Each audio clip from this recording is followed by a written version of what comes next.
peine avec donc les résultats de la présidentielle du week-end dernier, avec les délibérations du Centre gabonais des élections, qu'on assiste en ce moment même à un retournement spectaculaire de la situation avec cet épisode de tentative de putsch en cours. Plus d'une dizaine d'officiers composés d'éléments de la garde républicaine, de la gendarmerie et des bérets rouges font diffuser donc un communiqué en boucle sur les chaînes publiques appelant donc à l'annulation des élections, la dissolution des institutions et la fermeture des frontières. Ce groupe de militaires putschistes met fin au régime en place. Le CNTRI, le Comité pour la transition et la restauration des institutions, justifie son coup de force par une gouvernance irresponsable, imprévisible et continue, laquelle, selon le CNTRI, ne cesse de dégrader la cohésion sociale. Et Ismaël, avant de vous retrouver dans un instant, je propose d'écouter un extrait de cette déclaration tout à l'heure des militaires à la télévision à Libreville. Le Gabonais et garant de la protection des institutions, avons décidé de défendre la paix en mettant fin au régime en place.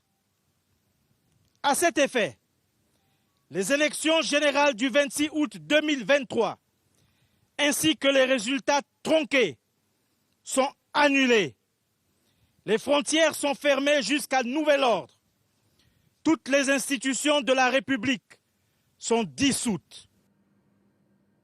Voilà donc pour cette déclaration tout à l'heure sur une chaîne privée gabonaise. Ismaël, on le disait, cette annonce, elle intervient dans la foulée de l'annonce des résultats de l'élection présidentielle, d'ailleurs très contestée. La réélection d'Ali Bongo Ondimba avec 64% des voix.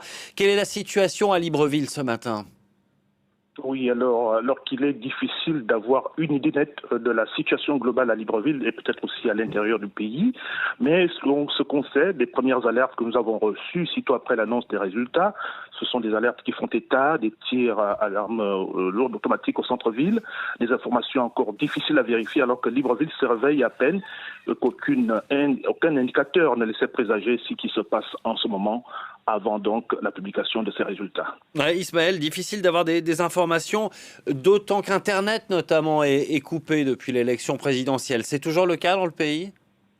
Oui, c'est toujours le cas. Internet est coupé. Les médias étrangers, France 24, RFI et TV5 Monde restent coupés. Les autorités sortantes justifiaient cette décision par le risque de propagation de fausses nouvelles.